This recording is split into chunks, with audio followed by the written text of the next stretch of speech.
Long before the word samurai echoed through history, Japan was a quiet land divided by mountains, mist, and ritual.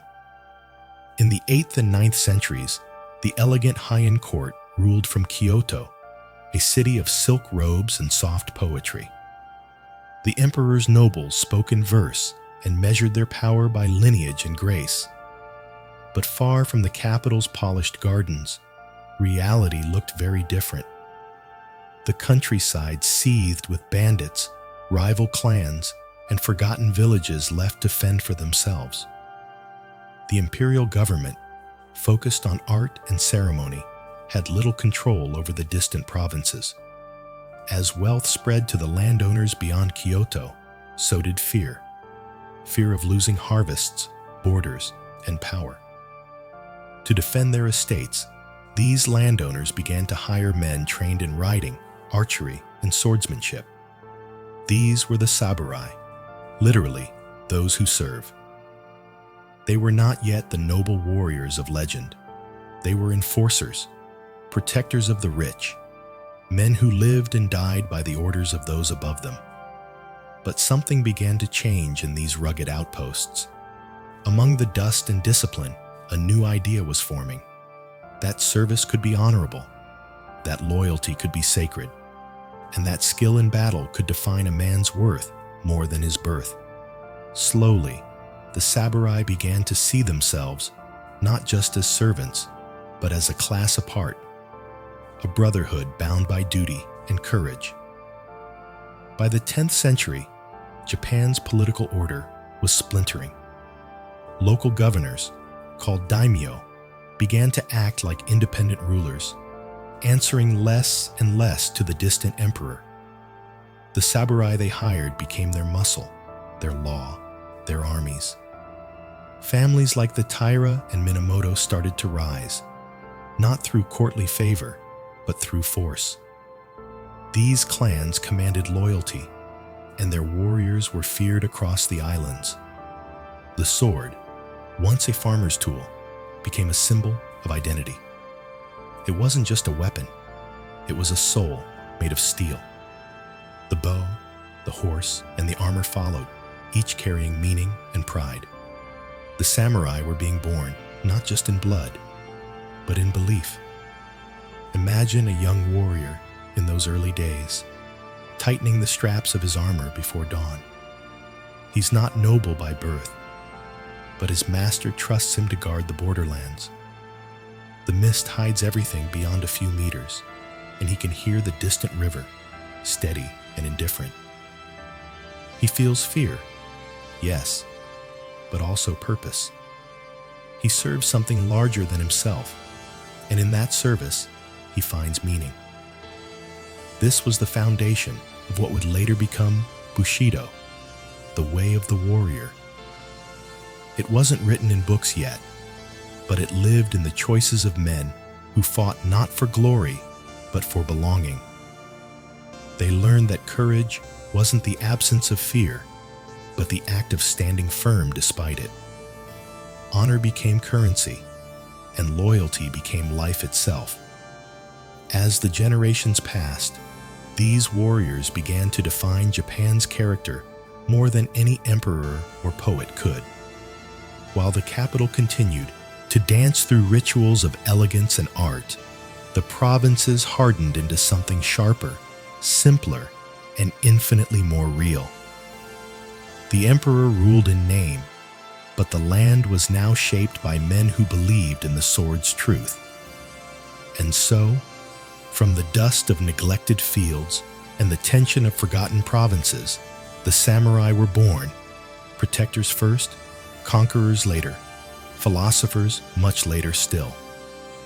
The Heian court would never see it coming, but Japan's future was already galloping on horseback toward destiny. The quiet rhythm of poetry in Kyoto was being replaced by the beat of hooves and the whistle of arrows. The age of the samurai had begun, not with a declaration, but with the steady rise of men who chose service over comfort and honor over life itself. The night before a battle, an elder warrior told his apprentice, "A man's life is as brief as morning dew, but his loyalty can last forever." The apprentice did not understand those words then, but in time, they would define an entire civilization. The samurai were no longer just soldiers. They had become the spirit of Japan. By the 12th century, Japan had changed beyond recognition. The emperors still sat upon their thrones, cloaked in silk and ceremony, but real power had already slipped from their hands. Across the provinces, the samurai clans had become the lifeblood of the nation, protectors, tax collectors, judges, and sometimes rebels. The two greatest among them, the Taira and the Minamoto, were destined to decide who would rule not just the land, but the spirit of Japan itself. The Taira family, elegant and ruthless, had mastered the art of influence. Through marriage and wealth, they had woven themselves into the very fabric of the imperial court. Their leader, Taira no Kiyomori, was a man of both vision and arrogance. Under his command, the Taira ruled Kyoto with a velvet fist, basking in luxury while maintaining control through fear. They believed they had tamed the samurai spirit, bending it to serve politics. But far to the east, in the wild regions of Kamakura, the exiled Minamoto clan simmered with vengeance. Minamoto no Yoritomo, a patient strategist, had survived the purges of his family and was waiting for the right moment to strike.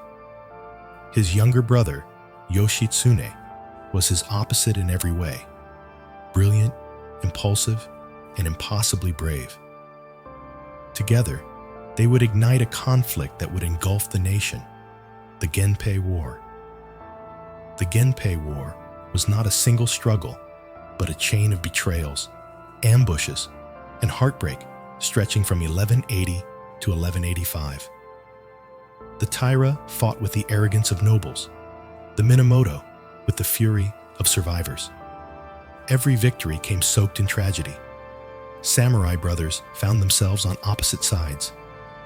Villages were burned, alliances shattered, and the land itself seemed to bleed.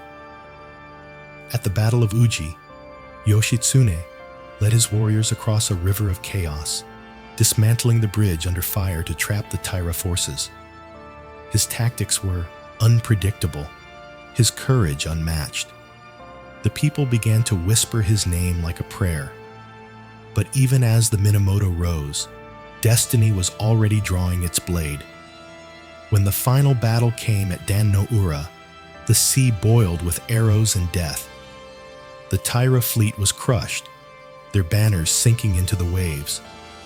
In a final act of pride, the young Taira emperor, only a child, was thrown into the sea by his grandmother rather than be captured.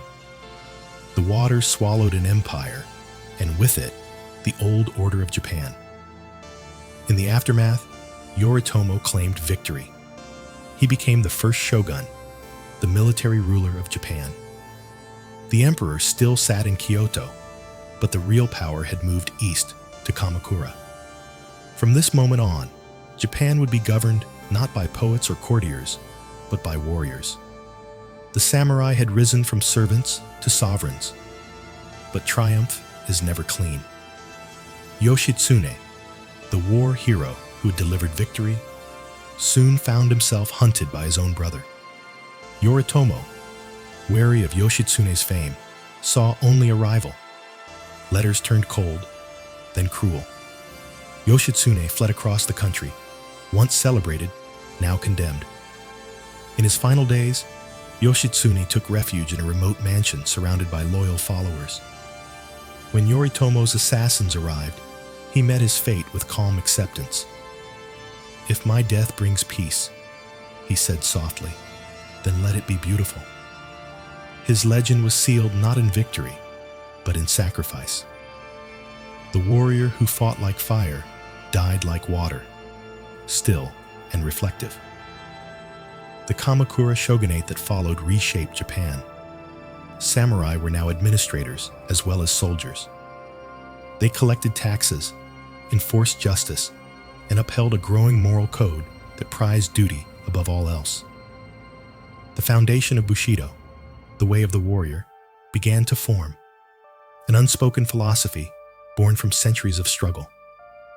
A veteran of the war, now gray and weary, once told his apprentice, "To serve is to suffer, but to serve with honor is to be free."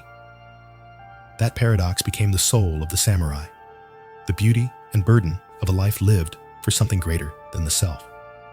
From the ashes of civil war, Japan had found its new order. The age of the shoguns had begun, and the land itself seemed to exhale, a fragile peace settling across its valleys. But peace has a way of tempting fate. Beyond the sea, a storm was gathering, a storm that would test Japan's new rulers and the samurai code they had built in blood. The birth of the Kamakura shogunate marked the first time Japan was ruled by warriors, not aristocrats. The world that the emperor once controlled through poetry and ritual was now governed through discipline and steel. The samurai had become both rulers and servants of their own code, a code that demanded loyalty, endurance, and acceptance of death. But peace, even one forged by warriors, is never simple. Under Minamoto no Yoritomo's rule, Japan found something it had never known before: a military government. His new system balanced the power between the court and the sword. The emperor remained the symbol of divine authority, but real decisions flowed from Kamakura, a city carved from rugged coastline and hard resolve. Here, the samurai were no longer bound only by blood or land. They were bound by duty to the shogun himself. The Kamakura period was the first great test of what it meant to live as a samurai. With no great wars left to fight, the warrior class turned inward, searching for purpose. The blade that once served the battlefield now served the mind. Temples rose alongside barracks, and monks began to teach a new way of discipline: Zen. Meditation became a weapon sharper than steel, and stillness was treated like victory. In these years, the idea of Bushido began to crystallize. It wasn't written in laws or scrolls yet, but it pulsed in the hearts of those who lived by the sword. To be samurai was to master the self as much as the enemy. Death was no longer something to fear. It was simply a boundary to cross with grace. The warrior's soul was tempered not just by combat, but by compassion and reflection. Still, not everyone found peace in peace. Many samurai longed for the clarity of battle, the simplicity of danger. With no external wars to fight, rivalries began to simmer between clans once again. The great irony of the samurai age was beginning to reveal itself. The more peace they achieved, the more restless they became. One evening in Kamakura, an old retainer approached a group of young warriors training in the courtyard. Their movements were sharp, their energy fierce. "You fight the air as if it were your enemy," he told them, his voice calm. "But the enemy is always within. Win that battle first, and the rest will follow." The young men bowed, unsure if he meant meditation or politics, or perhaps both. Yoritomo's shogunate established order through loyalty and fear. Every samurai was accountable to his lord, every lord to the shogun. The hierarchy was absolute, and disobedience meant ruin. It was a delicate system built on honor, but as the decades passed, the Minamoto line itself began to fracture. After Yoritomo's death, the real power slipped quietly into the hands of the Hojo clan, his wife's family, masters of manipulation and silent coups. Under the Hojo regents, Japan stabilized, but the illusion of unity was fragile. They ruled in the shogun's name while keeping the emperor under constant watch. The nation seemed calm on the surface, yet beneath it pulsed the anxiety of ambition, the same current that had destroyed the Taira and the Minamoto before them. And as Japan adjusted to this new order, the horizon darkened. Word spread across the seas of a new kind of threat, one unlike any clan, one that could not be reasoned with or bribed. Whispers of vast armies from the mainland reached the shores of Kyushu. The Mongol Empire, under Kublai Khan, had conquered half the known world and now turned its gaze toward Japan. The letters that arrived from the Khan demanded submission. The Hojo regents refused. For the first time, Japan's warriors would not be fighting each other. They would be fighting the world's greatest empire. In that moment, the samurai spirit would be tested as never before. Not in politics, not in philosophy, but in survival itself. The winds that swept across Japan's western shores in the late 13th century carried whispers of doom.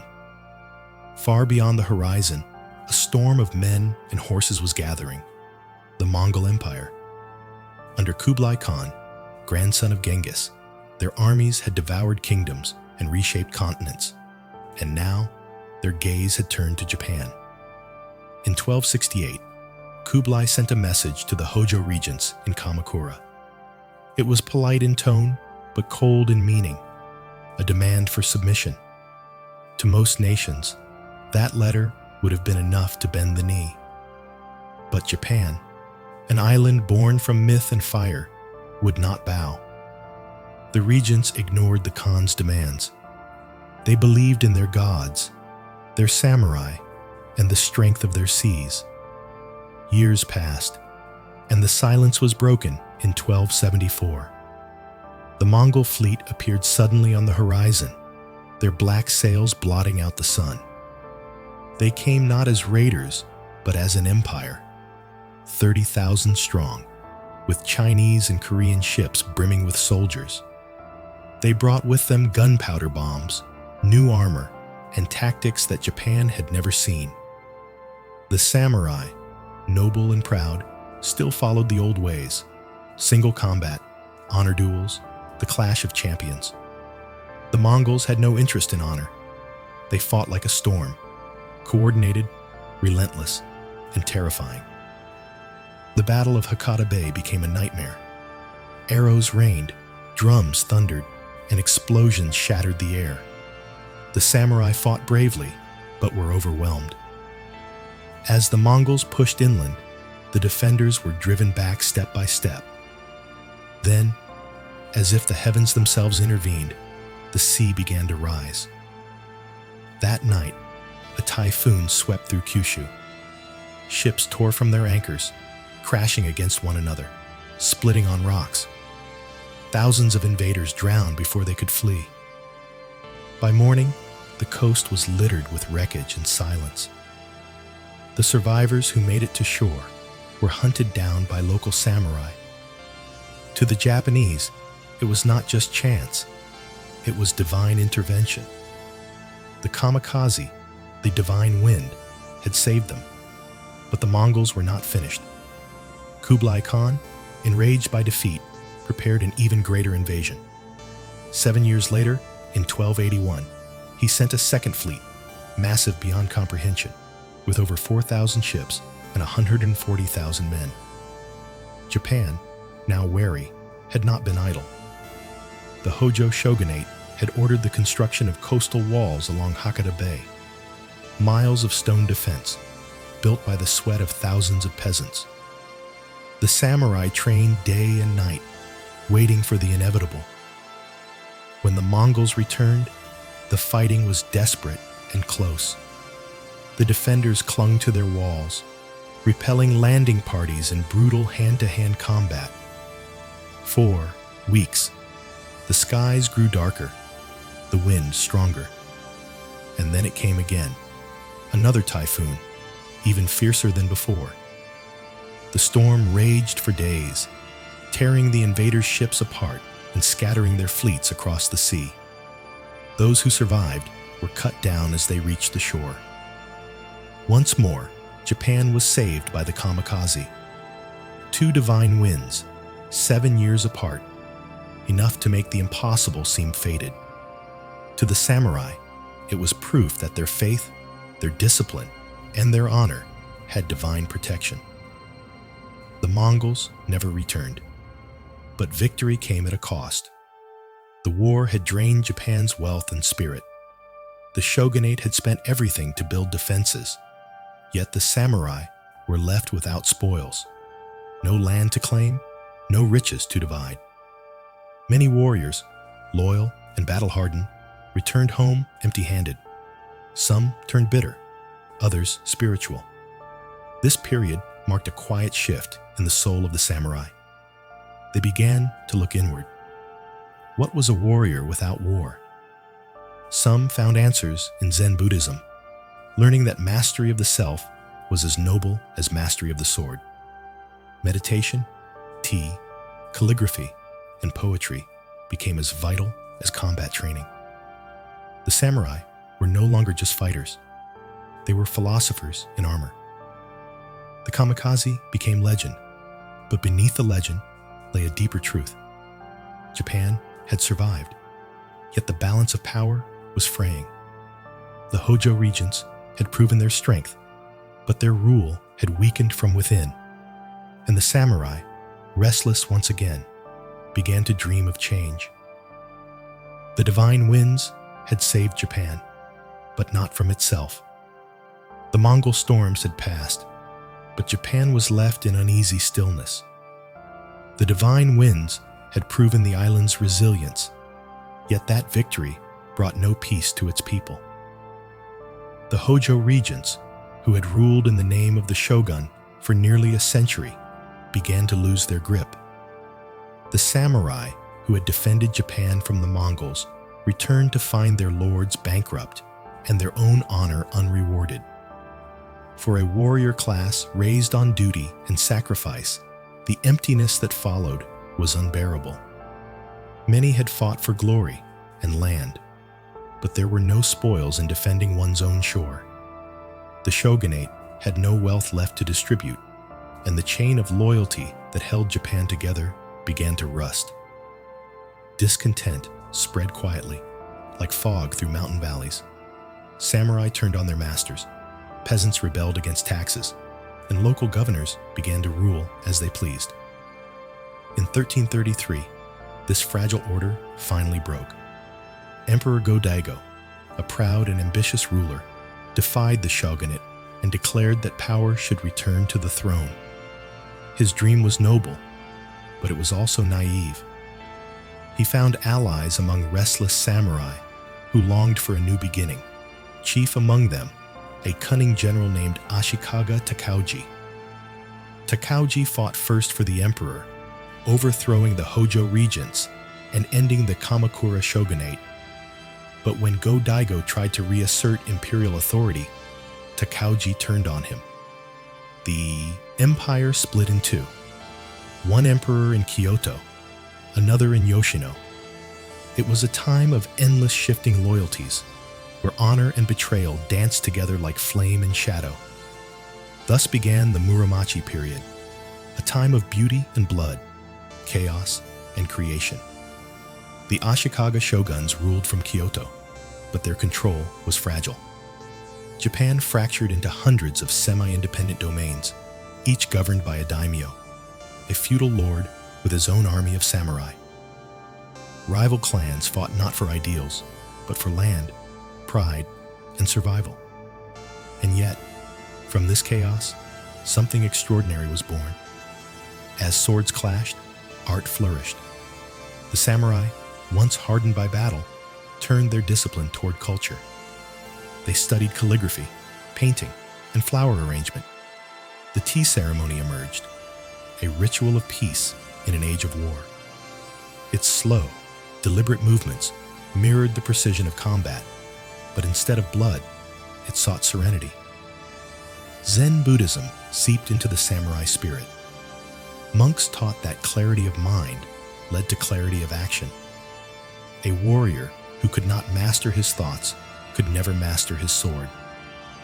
Meditation became as essential as armor. To sit in silence, to breathe in stillness, was to fight an invisible battle within. But peace remained elusive. The 15th century erupted into the Onin War, a decade-long conflict that turned Kyoto into ruins. Families who had once shared tea now burned each other's homes. Temples fell, streets emptied, and Japan descended into what became known as the Sengoku Jidai, the Age of Warring States. For over 100 years, the country existed without unity, ruled only by ambition. In those turbulent years, the samurai code hardened once more. Death became an expectation, not a fear. Betrayal was common, yet loyalty, when found, was sacred beyond measure. A single act of honor could outshine a lifetime of violence. As the wars dragged on, new weapons changed everything. Firearms arrived from China and Portugal, shaking the foundations of sword-based warfare. Muskets and cannons roared across battlefields where once the bow and katana had ruled. Tradition met modernity, and neither would emerge unscarred. Through this storm of blood and beauty, a few names began to rise. Daimyo, who dreamed not of surviving, but of uniting Japan once again. Among them would be three men whose ambition would define the next age: Oda Nobunaga, Toyotomi Hideyoshi, and Tokugawa Ieyasu. But before their stories could unfold, Japan had to endure one final crucible, a century where every samurai had to choose between loyalty and ambition, chaos and peace, silence and the sword. The age of the wandering warrior was coming to an end. The age of unification was about to begin. For centuries, Japan had lived in the echo of clashing swords. The Sengoku era, the age of warring states, had torn the land apart, leaving castles in ashes and loyalties written in blood. Every valley had its warlord, every hill a flag. There was no emperor's rule, no shogun's order, only chaos. But from this fire, three men would rise, each carrying a dream of peace forged in power: Oda Nobunaga, Toyotomi Hideyoshi, and Tokugawa Ieyasu. Oda Nobunaga was the first, a man both brilliant and brutal, a visionary who believed that unity could only be born through destruction. He began as a minor lord, mocked by rivals as the Fool of Owari, but his mind was sharper than any blade. Nobunaga understood what others didn't. The world had changed. The arrival of foreign traders from Portugal had brought muskets, new tactics, and a new kind of war. While traditional samurai clung to the honor of swordsmanship, Nobunaga saw the power of gunpowder. At the Battle of Nagashino in 1575, he unleashed volleys of arquebus fire against charging cavalry, breaking centuries of custom in minutes. He defeated enemies who had once outnumbered him 5-1. To many, it was heresy. To Nobunaga, it was evolution. But Nobunaga was not a man of moderation. His ambition burned too brightly. He destroyed Buddhist temples that opposed him, silenced nobles who defied him, and reshaped the land through fear and innovation. Yet his methods worked. One province after another fell under his rule. For the first time in centuries, Japan began to look like one nation again. Then came betrayal. In 1582, one of his own generals, Akechi Mitsuhide, turned against him. Trapped in the temple of Honnoji in Kyoto, Nobunaga set it ablaze rather than be captured. As the flames consumed the walls, he performed the ritual of seppuku, ending his life with the same precision he demanded of others. His death shocked Japan, but his dream did not die with him. In the chaos that followed, another man stepped forward. Nobunaga's most trusted general, Toyotomi Hideyoshi. Born a peasant with no surname, Hideyoshi was the unlikeliest of conquerors. Yet through charm, cunning, and sheer will, he rose to become the ruler of all Japan. Where Nobunaga had united through fire, Hideyoshi bound the country through diplomacy and vision. Hideyoshi reorganized society, restricting the samurai to castles and disarming the peasants to prevent uprisings. He rebuilt Kyoto, fostered trade, and commissioned grand cultural works.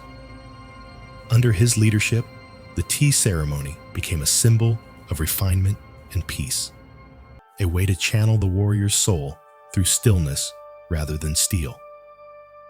But Hideyoshi, too, was haunted by ambition. In his later years, he sought to conquer Korea and even China, sending armies across the sea. The campaigns drained Japan's strength and ended in failure. As his health declined, his power began to fade. He died in 1598, leaving behind a young son and a fragile peace. Then came the third and final unifier, Tokugawa Ieyasu. Patient, calculating, and far less impulsive than his predecessors, Ieyasu waited for his moment. When Hideyoshi's generals turned against one another, he struck. The decisive battle came in 1600 at Sekigahara, a fog-covered plain that would decide the fate of Japan. The clash was immense, with over 160,000 men fighting from dawn until dusk. Betrayals unfolded mid-battle, alliances crumbled, and when the smoke cleared, Ieyasu stood victorious. 3 years later, in 1603, he was granted the title of shogun. The era of endless war was over. Ieyasu's rule began what would become known as the Tokugawa shogunate, a dynasty that would last over 250 years. He moved the capital to Edo, modern-day Tokyo, established a rigid class system, and imposed strict peace across the land. Samurai, who had lived their whole lives by the sword, now found themselves without wars to fight. Their role began to shift from warriors to administrators, philosophers, and symbols of discipline. Japan, once a land of fire and conflict, had entered an age of order and silence. For the first time, the sword rested in its sheath, not because it was forgotten, but because it had finally served its purpose. The country would know centuries of stability, but with that calm would come a question that haunted every samurai heart. Who are we, if not warriors? When the dust of Sekigahara finally settled, Japan entered a silence it had not known in centuries. The endless thunder of war drums was replaced by the quiet rhythm of temple bells and the hum of daily life. Under Tokugawa Ieyasu's rule, the nation was united, politically, socially, and spiritually. Yet for the samurai, this peace carried a strange kind of unease. The Tokugawa shogunate transformed Japan into a fortress of order. The emperor remained in Kyoto as a symbol of divinity, but real power rested in Edo, where Ieyasu and his descendants ruled with discipline and foresight. Roads were built, trade flourished, and laws became strict and clear. For the first time, Japan was not just united, it was stable. But the samurai, once the beating heart of war, were suddenly without purpose. Their swords, symbols of honor and identity, hung unused in quiet rooms. The code of Bushido still guided them: loyalty, courage, discipline. But there were no more battles to prove it. Many warriors became bureaucrats, scholars, or teachers. Others turned to philosophy, art, or poetry to fill the void left by war. This was the beginning of a paradox. The samurai class, once defined by conflict, was now asked to preserve peace. They became administrators of justice, educators of virtue, and role models for the people. But beneath their calm exteriors, many wrestled with identity. What did honor mean in a world without enemies? What did loyalty mean when there was no lord to die for? Some found their answer in Zen. Meditation and simplicity became weapons against restlessness. The discipline that had once honed the sword now refined the spirit. Tea ceremonies became sacred rituals, calligraphy a form of prayer, and the garden a battlefield of the mind. The quiet rustle of a brushstroke could express what years of war never could. Others sought purpose in governance. Samurai officials learned to manage lands, collect taxes, and ensure fairness. They saw honor not in killing, but in justice. For the first time, the pen began to rival the sword. Yet even this transformation carried its own tension. A warrior's pride could not be erased so easily. Beneath the robes of officials still beat the hearts of fighters. Still, peace came with prosperity. Towns grew around Edo, Osaka, and Kyoto. Markets bustled with merchants, and culture flourished in ways unimaginable during the warring eras. Kabuki theater, woodblock prints, and haiku poetry all bloomed under the Tokugawa peace. Japan became a land of art and ritual, bound by beauty and restraint. But this balance was fragile. The strict social hierarchy, samurai at the top, peasants below, merchants at the bottom, was rigid but unnatural. As trade expanded, merchants became wealthy, while samurai, bound by duty and forbidden from commerce, grew poorer. Many sold family heirlooms just to survive. The image of the proud warrior began to fade into that of a disillusioned scholar with an empty purse. One writer of the era described them as dragons trapped in shallow ponds, creatures of immense potential, now constrained by calm waters. And yet, even in stillness, the samurai spirit endured. They became the guardians of culture, carrying forward ideals of dignity, loyalty, and restraint. Their silence was not weakness, it was mastery. As generations passed, the samurai turned their focus toward moral refinement. Books were written on conduct and ethics. Parents taught their children not just how to fight, but how to live rightly.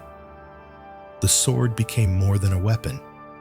It was a mirror of the soul, to be drawn only in the service of truth. But the world beyond Japan's shores was changing fast. In Europe and Asia, empires expanded, ships crossed oceans, and gunfire echoed on new continents. Japan's isolation, enforced by the Tokugawa shoguns, kept it safe, but also stagnant. The samurai who once ruled the battlefield now ruled a nation unaware that history itself was moving on. The way of peace had preserved Japan for 2.5 centuries. Yet beneath that still surface, a quiet tension began to stir.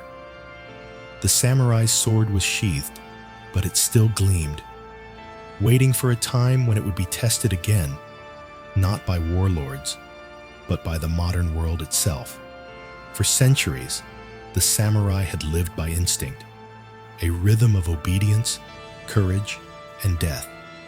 But in the long stillness of Tokugawa peace, instinct gave way to reflection. What once had been a way of survival became a way of life. From this stillness, the true Bushido, the way of the warrior, finally took shape. It was not written by conquerors or generals, but by scholars, monks, and poets, men who tried to capture in words what the sword had already expressed in silence. Bushido was not a rulebook. It was a mirror, reflecting what the samurai had become. Warriors in a world without war, guardians of discipline in an age of calm. At its heart were 7 virtues, each as sharp and demanding as any blade. Gi, or righteousness, taught the samurai to act with integrity even when no one watched. Yu, courage, was not recklessness, but the strength to face truth without fear. Jin, compassion, reminded them that power meant nothing without mercy. Rei, respect, demanded grace even toward enemies. Makoto, honesty, meant one's word was a contract sealed by the soul. Meiyo, honor, was the armor no enemy could pierce. And Chugi, loyalty, was the bond that gave meaning to life and death. These values didn't erase the violence of the past. They gave it meaning. A samurai's blade was no longer just a tool of war. It became a symbol of moral purity. To draw it unjustly was shame. To keep it sheathed in cowardice was worse. The perfect warrior, the text said, was one who needed no fight to prove his strength. In this new philosophy, death was no longer an end, but a test. To meet it calmly, without fear or regret, was the final proof of mastery. Seppuku, ritual suicide, was seen not as defeat, but as atonement, a final act of truth. It was the harshest expression of Bushido's essence, that honor outweighed life itself. Yet, beneath the elegance of this ideal, there was tension.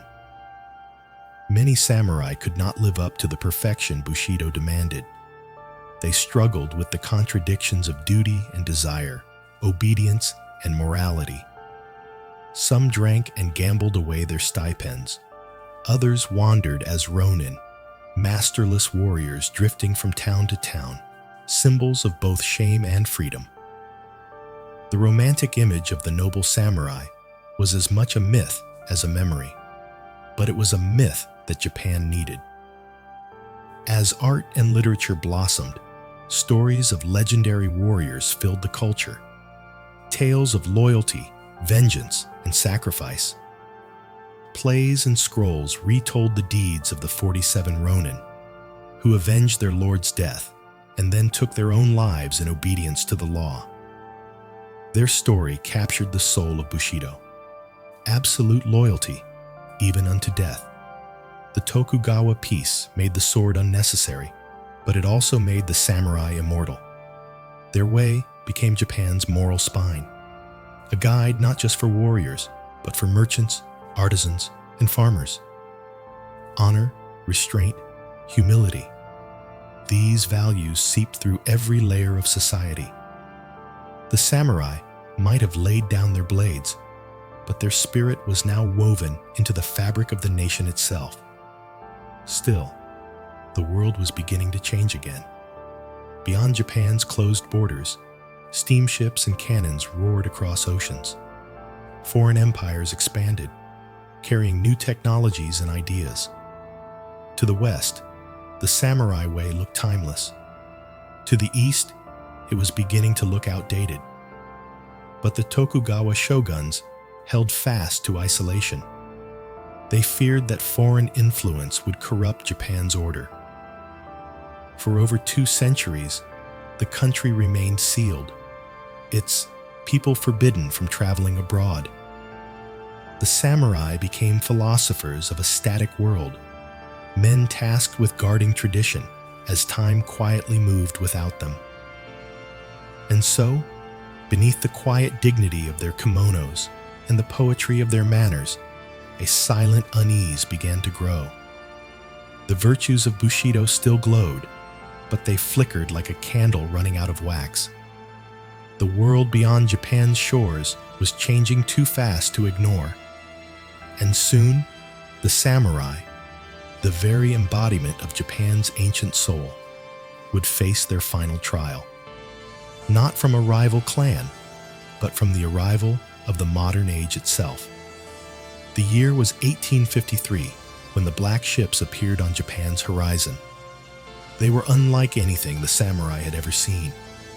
Iron giants belching smoke, bristling with cannons.